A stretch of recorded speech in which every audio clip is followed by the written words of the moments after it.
Et coucou, j'espère que vous allez bien. Alors moi ça va, avec la chaleur et je pense que ça se voit parce que je suis vraiment en train de fondre comme une glace au soleil alors que je suis juste à l'ombre. Mais il fait 30 degrés à l'ombre pour tout vous dire. Un petit air, une petite brise. Ah mais ça c'est pas du luxe, hein, je peux vous dire ça fait du bien.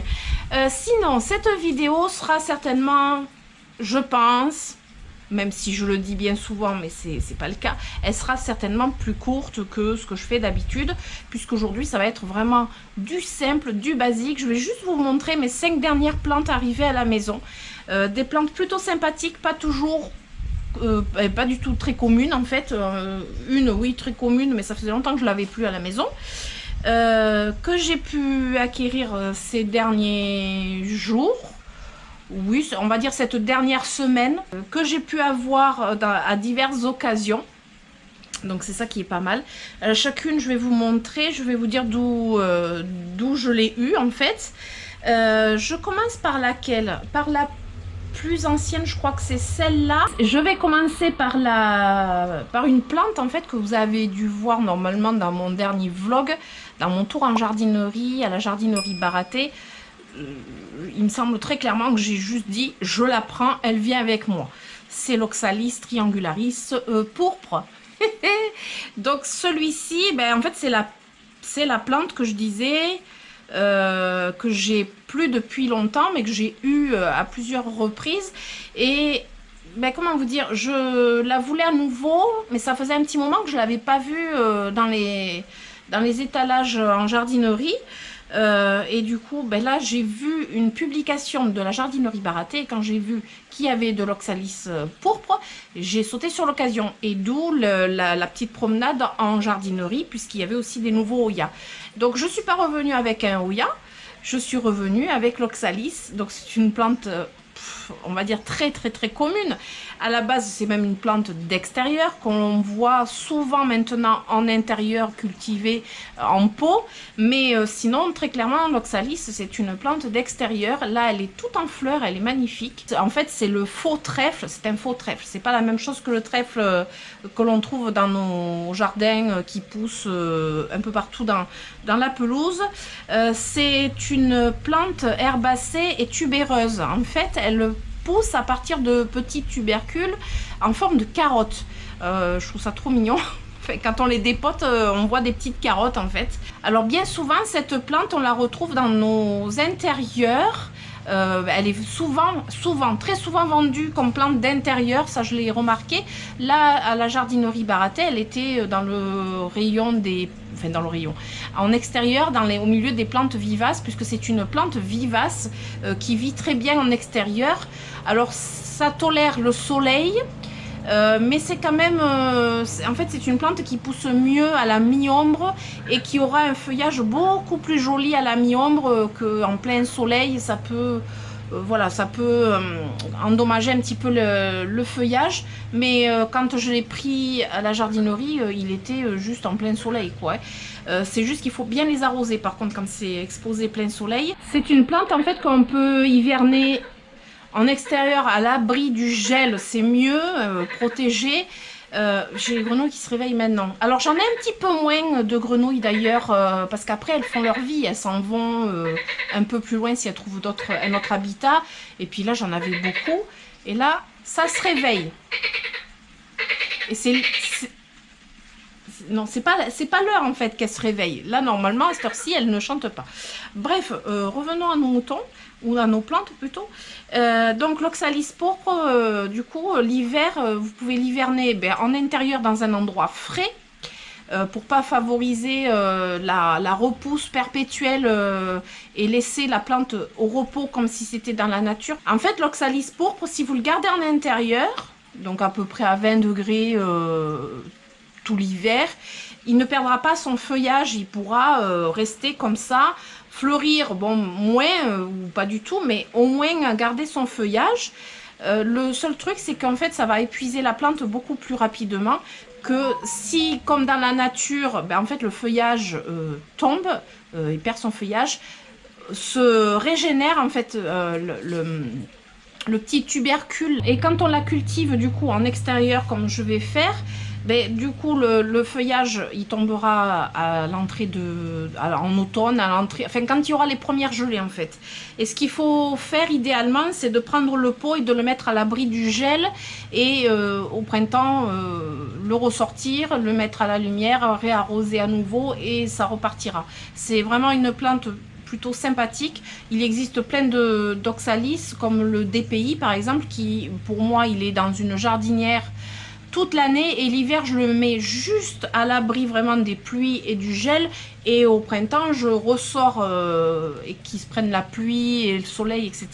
Et les DPI ils ressortent de plus belles, ils fleurissent, ils sont magnifiques et là en fait c'est exactement la même chose. En intérieur ça se plaît aussi, le seul truc c'est qu'il faudra le mettre vraiment très près d'une source de lumière et tourner le pot régulièrement parce que sinon en fait il va se mettre à pousser toujours vers la lumière. Si vous tournez genre tous les jours, tous les 2 jours ou même tous les 3 jours, il va s'équilibrer. Mais si même au bout d'une journée vous le laissez toujours poser dans un sens, ça va tout partir d'un côté et ça s'étiole un petit peu, c'est moins joli. Moi je trouve que voilà, quand c'est bien dans un endroit bien lumineux, en fait il va s'équilibrer, il va pousser bien touffu. Le tout c'est de bien les arroser, de pas trop oublier l'arrosage parce que de toute façon il va vous le dire, hein, il va commencer à pouf s'affaisser s'il manque d'eau. C'est pas terrible parce que à chaque fois vous allez perdre des feuilles, enfin, il va se dégarnir, donc pensez surtout à bien arroser, surtout là moi comme je le mets en extérieur il fait très chaud, il fait 30 degrés l'après-midi. Bon là on n'est plus en canicule mais enfin, voilà, il faut vraiment pas oublier l'arrosage. Là je vais le rempoter et j'ai envie de le mettre, j'ai sorti un pot parce que j'ai envie de mettre en valeur ce pot que j'ai depuis très longtemps et en fait j'ai rien dedans parce que je sais pas quoi mettre dedans puisque c'est un pot émaillé mais troué. Vous voyez, hop, on voit le trou là. Ouais, c'est un pot émaillé et troué et du coup il est vachement beau et je pense que l'oxalis, hop, bon là je l'ai juste posé comme ça, mais je pense que l'oxalis, ah ouais, il va super bien rendre dedans. Donc ça je vais me le poser, je sais pas encore où, idéalement c'est plutôt mi-ombre. Ouais, parce que le soleil risque enfin, il supporte le soleil, mais d'être constamment au soleil, le feuillage, il va perdre un peu de sa couleur. Et oui, il va un petit peu souffrir. Enfin, voilà, c'est pas... Il n'y a pas besoin de soleil pour s'épanouir. La mi-ombre, c'est vraiment très très bien. Mais surtout beaucoup de lumière. Donc lui, je l'ai acheté chez Baraté à 8,95 €. Je pense qu'ils en ont encore. Je me dis, j'aurais même pu en prendre 2 potées tellement que j'adore ça. En plus, l'avantage, c'est que ben, l'hiver, vous remisez votre pot d'oxalis et puis au printemps, vous ressortez et puis pouf, ça repousse. Moi, je trouve ça génial. Voilà. Les oxalis, j'adore. J'avais plus d'oxalis pourpre. Et puis je me dis, mais pourquoi j'avais plus d'oxalis pourpre puisque j'adore ça. Voilà, j'ai trouvé mon oxalis pourpre. Tout ça pour vous dire que j'adore les oxalis. Ensuite, la deuxième plante que je pourrais vous montrer. Ah oui, une beauté. Mais une beauté. Elle vient aussi de la jardinerie Baraté. Mais là, je l'ai eu dans des conditions assez particulières. C'est un ripsalis. Je vais le rapprocher tellement qu'il est gros. Je l'ai mis sur un tabouret. Voilà le bébé. Bah, il rentre même pas dans le cadre. Attendez. Si je me pousse, il rentrera quand même. Hop, là, on le voit mieux peut-être. Je vais le soulever comme ça. Parce que je veux pas trop le... Voilà. Ouf. À bout de bras, c'est quand même un peu pas terrible. Je vais le reposer. Il est bien sur ce tabouret en fait. Ah, il est joli comme ça. Bon, je vais quand même le suspendre après. C'est un... Hop, c'est un ripsalis que je me le rêvais. Mais très clairement, ce ripsalis, si vous suivez mes vidéos et que je vous montre depuis des mois des tours en jardinerie, donc à la jardinerie Baraté, ce ripsalis, vous l'avez vu en vidéo. Il y a plusieurs mois de ça. Vous l'avez vu, à chaque fois je me dis, oh, je me le lorgne, il est trop beau, il est magnifique. C'est le ripsalis grandiflora. Faut que je me rappelle son nom. Pourtant, il va compliquer son nom. Il est superbe, il est magnifique, alors là il est bien, enfin là-bas il était bien exposé à la lumière forte lumière, donc il a une couleur rosée, un petit peu jaune. Il est trop beau. Je sais pas comment je vais vous le montrer. Mais je vous prends la caméra. Ce sera mieux. Regardez comme il est beau. Il est magnifique. Et alors il a des couleurs, mais vraiment, voilà. Il est magnifique. Il est trop beau. Je suis complètement gaga devant ce Rhipsalis. Et je me le rêvais. Il y en avait un seul, un exemplaire. Après, c'est une plante assez particulière, donc c'est pas une plante qui part facilement, ça c'est sûr. Et puis bon, il est quand même assez gros, donc voilà, c'est une plante. Je suis trop contente de l'avoir. Alors ce Rhipsalis, j'ai pu l'acquérir grâce à l'une d'entre vous, une abonnée qui me suit depuis un moment, Annie. Donc si tu passes par là, Annie, voici la plante que j'ai pu m'offrir grâce à toi. Et ça vraiment, je suis infiniment reconnaissante. Et j'en suis dingue, je suis trop contente. En fait, c'est indirectement par Annie que j'ai pu avoir cette plante. Puisqu'elle m'a offert un bon d'achat à la jardinerie. Et comment vous dire, j'étais pas au courant évidemment. En plus à la jardinerie ils m'ont fait la surprise, donc voilà, ils ont joué le jeu. Et ça c'est vraiment voilà, je suis hyper contente. Je sais pas quoi dire à part merci évidemment. Je vais me la bichonner comme jamais. Bon, après je me les bichonne un peu toutes quand même mes plantes, mais voilà, quand c'est un cas particulier on va dire, et comme c'est une plante en plus que je me rêvais, que je regardais tout le temps, voilà, elle est chère à mon cœur, hein, encore plus que n'importe quelle plante ici que j'ai pu acquérir juste en me l'achetant comme ça. Et du coup voilà, elle va prendre une belle place. Il faut que je trouve vraiment une place de choix. Je ne sais pas encore où, parce qu'elle supporte bien la luminosité, cette plante. Les Rhipsalis en général ils supportent bien même le soleil on va dire direct, mais pas non plus celui de l'après-midi, parce qu'après ils sont moins beaux je trouve, mais le soleil du matin ou le soleil du soir, ça c'est parfait. Ça prend d'ailleurs, il prend une couleur comme ça grâce à une forte luminosité ou même un peu de soleil. Donc il faut que je continue à bien l'exposer pour garder cette couleur. Donc il faut que je trouve où je vais le mettre. Il est divin. Je suis trop contente. Donc ça fait partie de mes dernières acquisitions. Donc vous l'aurez compris, je pense que j'ai été claire. Je suis hyper heureuse d'avoir cette plante. Alors dernièrement, j'ai pas eu en fait beaucoup de nouvelles plantes. Proportionnellement à des périodes où j'ai beaucoup de plantes qui rentrent, parce que maintenant je me cantonne vraiment à des plantes que je veux vraiment beaucoup, parce que déjà la place, et puis en plus le temps d'entretien, et puis le fait d'entretenir les plantes correctement, quand on en a trop c'est compliqué. Donc là celle-ci je la voulais, c'est sûr, ça fait très longtemps. Et maintenant que je l'ai, voilà, je suis très heureuse. Je pense que vous l'avez compris, je crois. Donc je remets mon petit Rhipsalis sur le côté, parce que j'ai une autre grosse plante à vous montrer que j'ai eu dimanche. Donc là je filme le mardi. J'ai eu 3 plantes. Donc le dimanche 21 juillet, dimanche dernier, nous nous sommes réunis entre plantes addicts, entre guillemets, passionnés de plantes, passionnés de Hoya. Ce sont les mêmes personnes en fait qui étaient venues chez moi au printemps, et on s'est retrouvés donc chez Bettina, une autre passionnée qui habite Bordeaux. On s'est tous retrouvés là-bas. On a passé une journée, mais alors génialissime. Je n'ai rien filmé parce que comme d'habitude je préfère profiter du moment. Vous comprenez bien que voilà, être toujours avec une caméra, voilà, c'est quelques heures seulement avec des personnes que j'apprécie beaucoup et qui partagent la même passion. Donc forcément j'avais pas trop envie d'avoir une caméra, puis j'avais pas du tout la tête à ça. Et on parle de plein de choses et ça passe très vite, donc voilà. Et à cette journée, en fait, on a échangé des plantes, il y a eu des boutures, des petites choses comme ça. Alors je suis revenue avec 3 magnifiques plantes, mais qui n'étaient pas du tout, mais alors pas du tout prévues. Non, c'était pas du tout prévu pour ce coup-là, mais voilà, c'est entre passionnés, ça fonctionne comme ça. Alors, je commence par la première, je vais commencer par la plus petite. Je vous montrerai la plus grosse à la fin, parce que vraiment, c'est pépite. En termes de taille, je vais commencer par la plus petite, qui est une plante que j'avais repérée au Jardiland Artigue, que je m'étais dit, j'aimerais la voir, c'est une petite plante. Mais encore faut-il aller au Jardiland Artigue et ça fait un petit moment que j'y suis pas allée.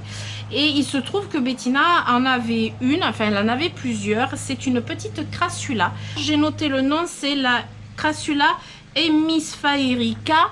Alors hémisphère parce que en fait elle pousse, vous voyez, c'est sa façon de pousser. Mais alors qu'est-ce qu'elle est belle! Elle est trop belle.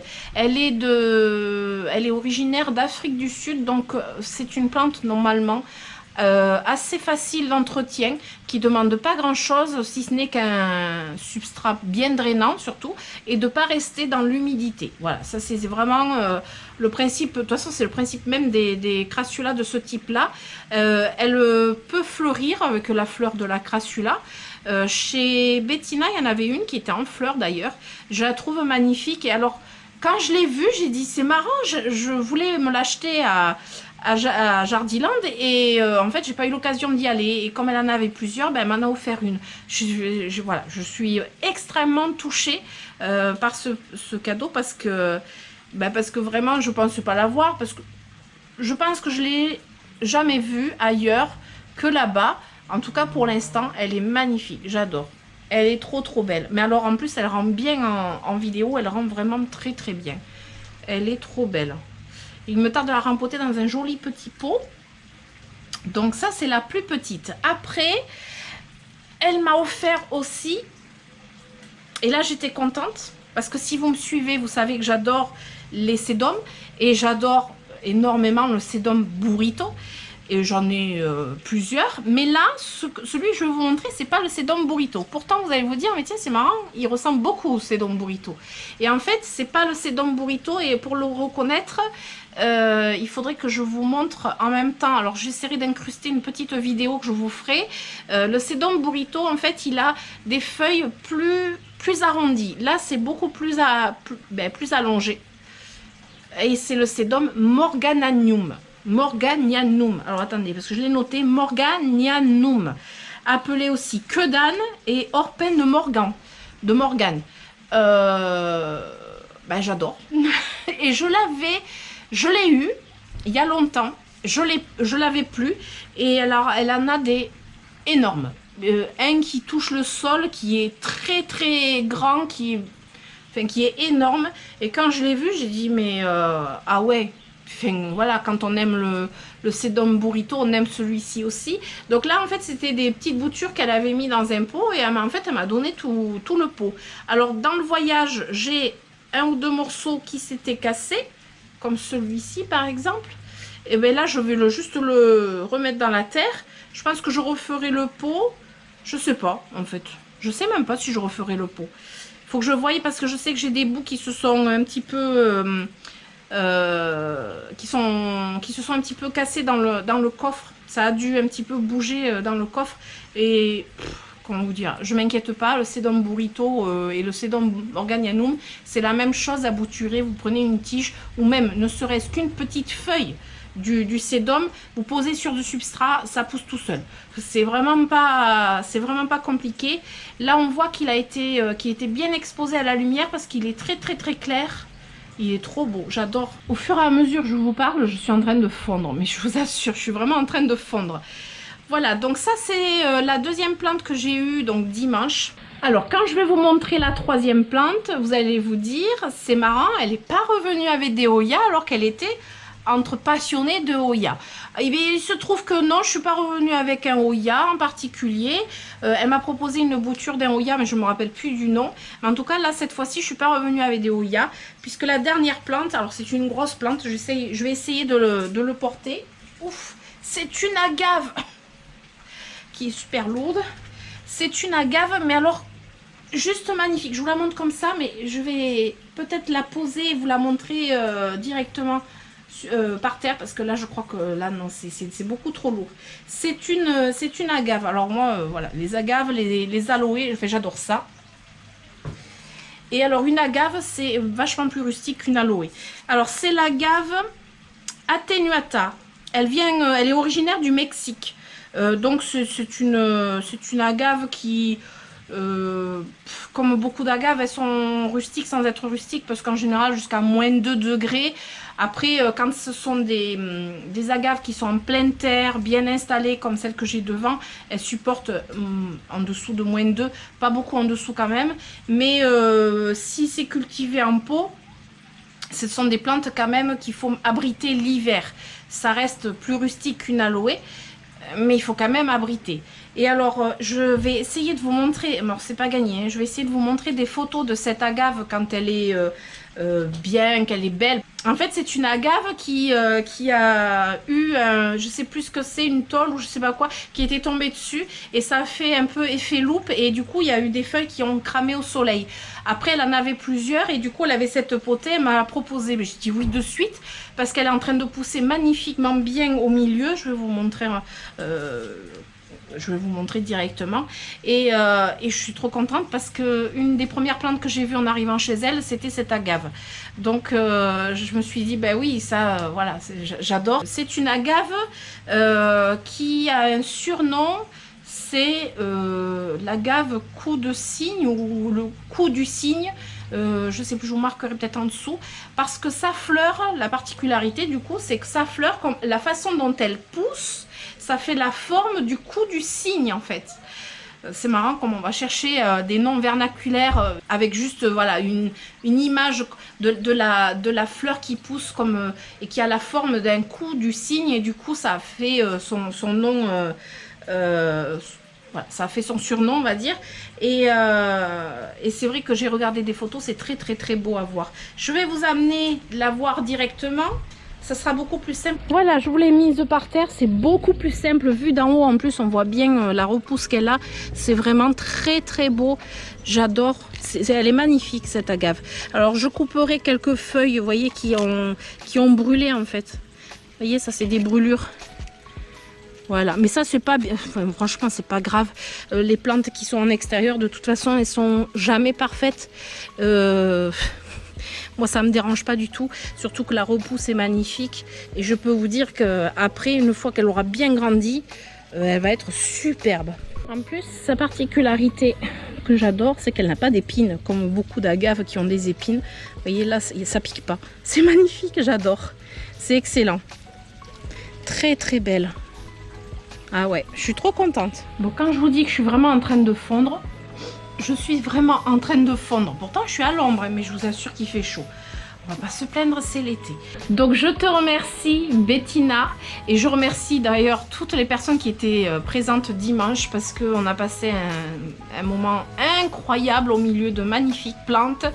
Et vraiment, bon, à chaque fois, je me dis, je regrette que j'ai pas filmé, mais à chaque fois, je me dis, je veux profiter du moment.